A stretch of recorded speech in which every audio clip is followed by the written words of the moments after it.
সময় ও স্রোত কারোর জন্য অপেক্ষা করে না। ছেড়ে যাওয়া শেষ ট্রেনটিও আর ফেরে না পেছনে। টাইম ট্রাভেলের গল্প এখন আটকে আছে গাণিতিক সূত্র আর সিনেমার গল্পে। তবুও কিছু লোক ও একটা দেশ দিবা স্বপ্ন দেখছে। তারা ভাবছে আবার সব ফিরে পাবে, লুটে পুটে খাবে। যেখান থেকে তারা অত্যাচার শুরু করেছিল সেখান থেকেই আবার শুরু করবে। তারা ভুলে গেছে এক নদীতে মানুষ দুইবার নামতে পারে না। দ্বিতীয়বার নামতে গেলে হয় নদী বদলে যায় অথবা মানুষ বদলে যায়। গল্পটা আওয়ামী লীগ ও ভারতের।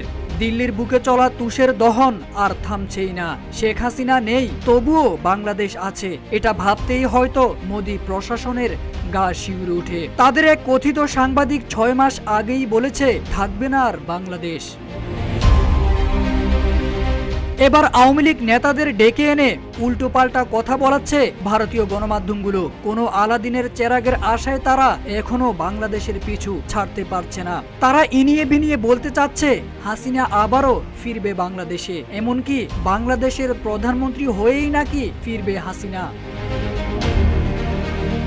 যদিও বাস্তবতা পুরোই দিবা স্বপ্নের মতো। হাসিনা পরবর্তী বাংলাদেশে নানা বিষয় রয়েছে, বহু দ্বিমত আছে, নানান প্রশ্ন। তবে হাসিনা বিরোধী মতের বেলায় সবাই একমত। স্বৈরাচার হাসিনাকে কেউই আর দেশে ফেরাতে চায় না। এমনকি ভারতীয় হাসিনাকে নিয়ে রয়েছে নানান ক্যালকুলেশন। তবে ভারতীয় গণমাধ্যম বাস্তবতাকে মানতে নারাজ। মার্কিন মুলুকের কোনো এক আওয়ামী লীগ নেতাকে অনুষ্ঠানে ডেকে এনে তাকে নিয়ে বলিয়ে নিচ্ছে শেখ হাসিনা নাকি আবারও প্রধানমন্ত্রী হয়ে দেশে ফিরবে। সেই সহসভাপতির কথাকেই তাল থেকে তিল বানিয়ে প্রচারও করছে মোদির ভারতীয় মিডিয়াগুলো।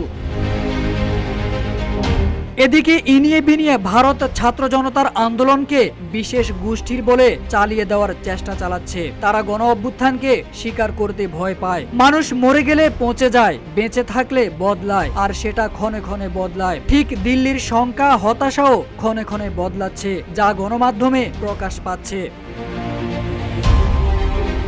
অথচ জাতিসংঘের মানবাধিকার প্রতিবেদনে হাসিনা সরকারের অপরাধের চিত্র স্পষ্টভাবে তুলে ধরা হয়েছে। তার বিরুদ্ধে মানবাধিকার লঙ্ঘন মানেই গুম, খুন, গুলি চালানো, হত্যা সহ নানাবিধ দুর্নীতির অভিযোগ। আর এসব অভিযোগের অপরাধীরা হাসিনা সহ বড় একটা অংশ ভারতের মধ্যেই গাপটি মেরে বসে আছে। সঙ্গে নানাবিধ সন্ত্রাসী কর্মকাণ্ড করার ফন্দিও আঁকছে।